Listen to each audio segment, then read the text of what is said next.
Okay, so welcome back, or welcome, in general. Quick one today, or should be quick. We're going to try and look at some slightly more advanced CSS selectors beyond your kind of ID class, element type things. As a general rule, you should probably just try and stick to adding classes to elements and adding your styles to those classes. Classes are just the thing for CSS. Something where you kind of think you're being really clever, you kind of think, oh, just make a div p or direct descendant p like this, pg red.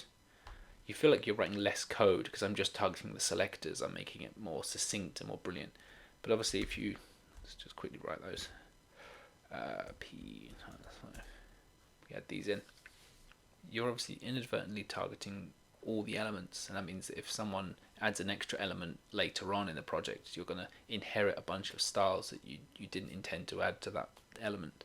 So being vague and being open doesn't necessarily help in the situation. It's better to have a very specific named class that matches an element, and that way you know that those styles match that element and they're not going to be unnecessary overrun.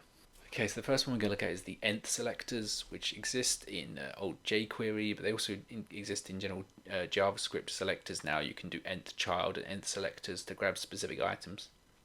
Basically, the idea is you type nth dash child. There's also an nth of type, and you can add a number. And what you're basically saying is, of that collection of elements, here we've got 5 paragraph elements who will just sit together. You're just saying, I want to target the child 2. Again, ideally you'd just be able to add a class onto that element, but if you have some sort of site where a third-party library adds the content to the page, or some dynamic content somehow generates the HTML and you're not able to directly add a class that you want, you might have to be a bit more clever, and you might have to find some selector that enables you to target by quantity, by number. So here, if I just need to get to that second element but I can't add a class to it, adding nth child 2 would work.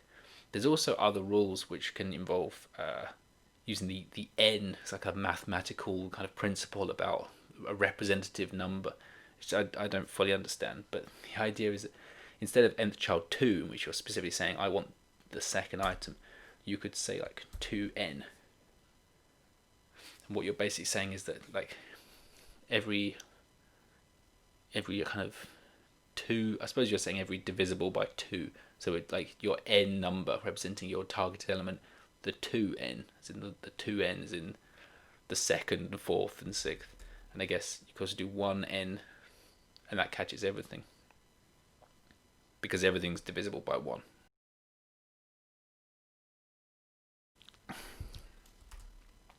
However, you can do 2n plus 1, which again is creating that kind of mathematical idea for 2n plus 1 would be divisible by 2, but then you add the 1 after, so you're adding 1, 3, and 5, so you can get target the odd elements.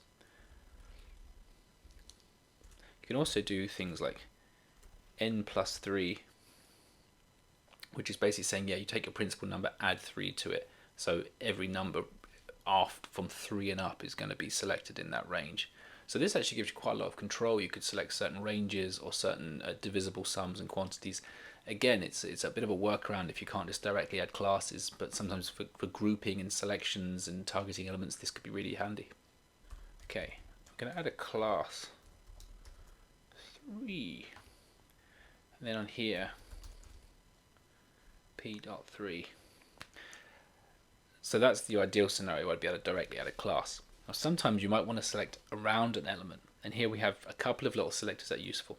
So if I add my p.3 selector plus p, what you're basically saying is then I want to target the element that is subsequent.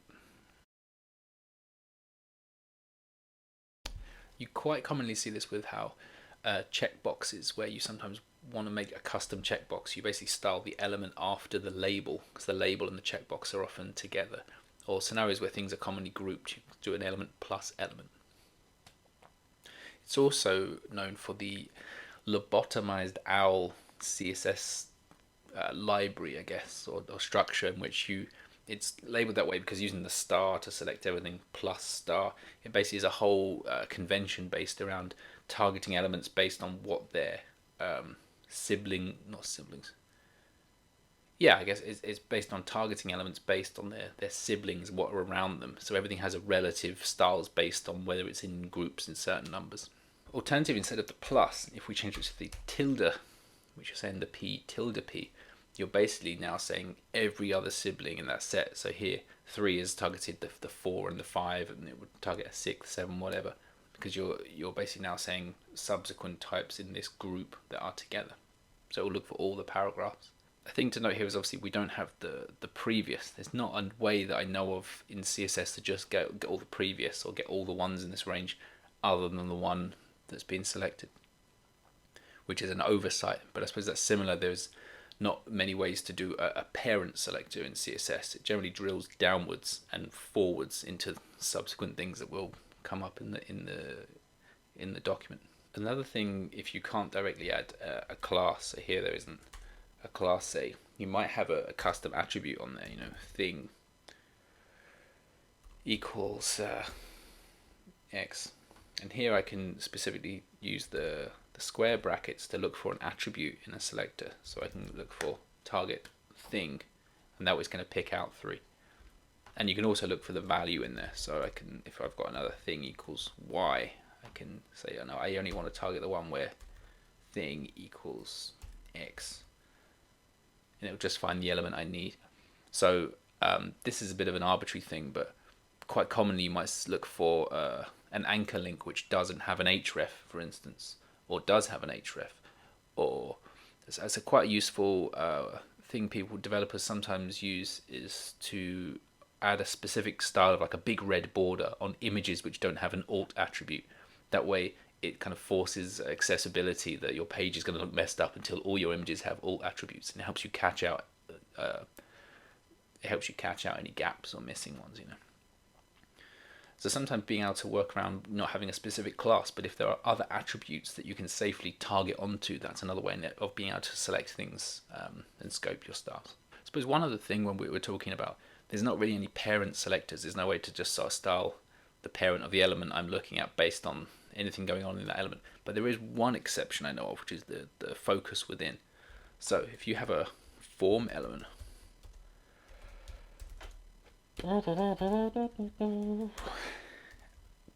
add input. If you can spell input, add an input. Okay.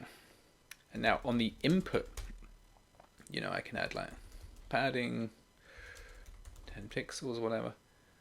But I can also add on the form, focus within as a pseudo selector, and then select like background red. This form now has a style on it, which means that it will change when an element inside it is being focused on. It's a quite rare one in which a parent element is now going to change based on something going on inside a child. So it's the closest thing really to having some sort of parent selector, and obviously that's quite useful because forms.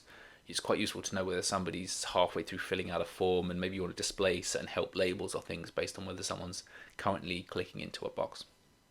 Selectors are a big thing going forward, so there's not a CSS4, but kind of in the CSS4 module for selectors, there's quite a lot of exciting ones coming up, kind of like has selectors and within and all these types of things that are going to help you to target really specifically about content or about whether they match certain rules. I think that's going to be quite exciting, so it's worth keeping an eye on. But again, these are really workarounds. These are scenarios where you don't have complete control to just scope down and add styles and classes exactly as you wish. So they're kind of workarounds, but the more of them, the more useful, I guess. That's all for today. Thanks a lot. Do leave a comment and like and all this stuff. Cheers.